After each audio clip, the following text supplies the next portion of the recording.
So you want to beat Duriel and possibly farm Uber Uniques. Well, today I've got a guide for you. Before you get started, you'll need to have a decent understanding of the Varshan and Grigore fights, because that's how you farm the materials to challenge Duriel himself. So if you don't know anything about those, first go look at my Grigore, the Galvanic Saint, and the Echo of Varshan guide. Then come back here when you have 2 Shards of Agony and 2 Mucus Slick Eggs, because those are the materials to summon Duriel. Once you've gathered the materials, I suggest you go to the Alchemist and craft a potent elixir of poison resistance. Duriel does significant amounts of poison damage and hits quite hard, being a level 100 boss. After you do that, head over to the Gaping Crevasse south of Gayakul. This is where you'll find Duriel after fighting past a few very disposable minions.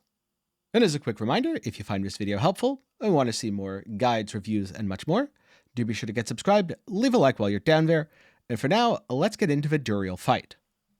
Or actually, wait a minute, let's get into how the fight starts, because you don't begin by battling Duriel himself. Instead, you begin confronted by 2 Pangs of Duriel, minions that will emerge at certain points within the fight. They fire out a nova of poisonous projectiles, which can be extremely dangerous if ignored, so whenever they appear during the fight, do be sure to confront them immediately and try to burn them down. Now, like you'll see when you first encounter them, after being approached, a Pang of Duriel attempts to dive into the ground and escape. At the start, there might not be much you can do about this since you're just triggering the encounter, but later in the fight, you'll want to chase them down and kill them should they dive to attempt to get away. The Pangs of Duriel start at the beginning, with more being summoned at several health thresholds, and while below 20% health, Duriel will occasionally cause Pangs of Duriel to appear and attempt to aid him. So what is the King of Maggots like? Well, first off, his attacks inflict poison on hit, and while his melee attacks are fairly difficult to avoid, if you followed the instructions early in the video and grabbed yourself some max poison res, this shouldn't do a significant or dangerous amount of damage. If you absolutely must avoid it, then evade or use a movement skill to move through the boss as he attempts to strike you. Also occasionally, he'll raise his arm and do a large slam attack, which leaves a poison pool and emits several poisonous projectiles that splash out in a circle. Move away from the impact point, as you don't want to stand in the pool, but stay at close or medium range. This way you completely avoid the projectiles and the pools they spawn. Now I've got a question for you. Are there any similarities between Duriel and a house cat? In most ways, no, but in the way that they cough up disgusting things and spit them at you occasionally, yes. After a while, the boss will begin to inhale and then, with a short delay, expel waste from his lower maw. Move away from the boss so that you can dodge in between these disgusting projectiles, and do your best here to position carefully, as otherwise you can get hit by multiple and take a significant amount of damage. As the fight progresses, Duriel will begin to raise his claws into the air, causing maggots to rain down from the ceiling. Unlike many of the other abilities, this isn't significantly damaging, nor are the maggots particularly dangerous. So use AoE skills to clean them up, and continue the fight. Keep an eye on the boss though, because cleaning up the maggots can absolutely get you hit by the boss, and Duriel's damage is no joke. Also, if your build happens to have any effects which proc on kill, congratulations, you just got a damage buff. By far, Duriel's most dangerous ability is only used when he's below 80% health. He charges wildly, flailing both of his claws in the process. Players caught at the end of a charge take significant damage, and because this is so dangerous, you have to treat it with extreme care. When he begins his charge, move away from the boss. Have a movement skill or source of unstoppable ready, because you don't want to get caught and stunned. And if you're playing a melee build, don't run in too early. Very often, right before he finishes the attack, he'll turn around and strike in the opposite direction, which means if a melee player is overly eager and runs in, they're going to take the brunt of the attack. Remember, this isn't a race, and as far as I could tell, there's no enrage timer on Duriel, or if there is, it's extremely generous, so don't worry about giving up a little bit of DPS, you really don't want to get hit by this one.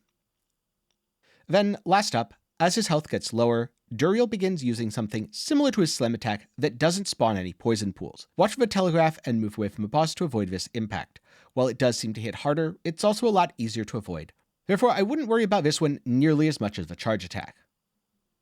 With that in mind, what should you do in the Duriel encounter? Well, first up, approach the Pang of Duriel that appears after you activate the altar. You'll want to try to burn it down, as this is the way to start the boss fight. Don't worry too much if the other one escapes, it's going to, and that's fine, because Duriel himself appears. Now, at the very beginning, he's not going to be all that dangerous. Try to avoid most of his bigger attacks while not worrying too much about his melees. If you have a little bit of healing, or even potions, you should be able to heal yourself through them without an issue. But pay much closer attention after he goes below 80% health and begins to use his charge. Like I said, if there's anything on the fight that you don't want to get hit by, it is in fact his charge. He'll also occasionally start summoning ads. Don't worry, you can AoE him down. That's not a big deal. At some point in the fight, it's quite likely that he'll dive underground. This is when the Pangs of Duriel appear, and these are the ads that you need to burn down as a priority. While one projectile from a Pang of Duriel doesn't hit all that hard, it's easy for the fight to snowball out of control if you leave them up without doing anything. Now, if your build is extremely tanky, you may be able to use a poison resistance flask to tank one or multiple of these mechanics. But in general, because he hits a lot harder than the other bosses that I've covered, not quite as hard as Uber Lilith, but we're getting there, I would recommend trying to avoid things rather than tank them unless you're really confident in your build. The last 20% of a fight does get a little hectic, but don't worry, if you've made it this far, I'm sure you'll be fine. Focus on everything you learned, keep burning those Pangs of Duriel down, and then cross your fingers, hoping for an Uber unique drop.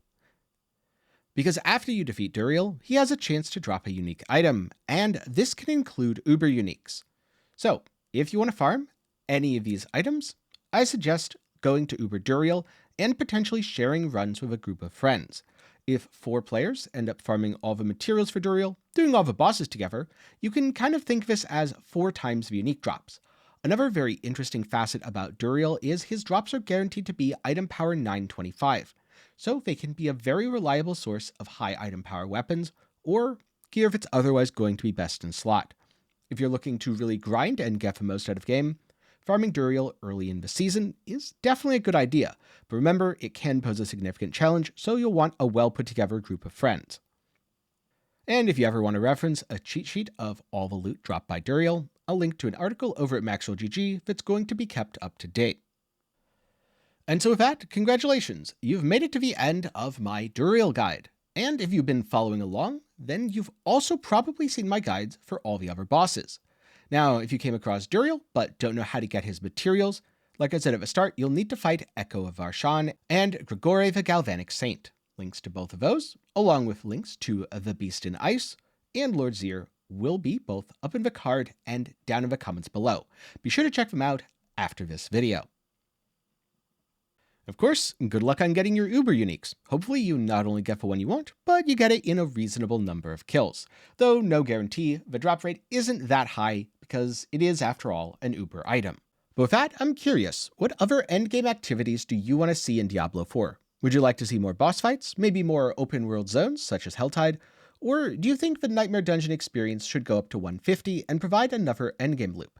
Be sure to let me know all of those thoughts down in the comments below. And if you want to read more about how to fight Duriel, maybe reference some of his mechanics, I'll have a link to an article that's over at MaxwellGG going over all the details. With that said, thanks for watching, and a special thanks to my patrons and channel members for the continued support. For as low as $1 a month, you can help make videos just like this one possible, and for $5 a month, you might see your name on screen alongside these fine folks. Link to support is of course down below. But that's all for me today. Out of all the boss fights, I think Grigore was the most enjoyable, but Uber Duriel did offer quite a bit of challenge, and I enjoy challenge in my boss fights, at least the first time I'm battling them. If I'm killing a boss for the 50th or 60th time, I'm really not there for the challenge at that point. I'm just there for the loot, and luckily, Duriel has a lot of really good loot as well. With that said, I hope you learned a lot about the Duriel fight. Thanks for watching, and I'll see you again sometime soon.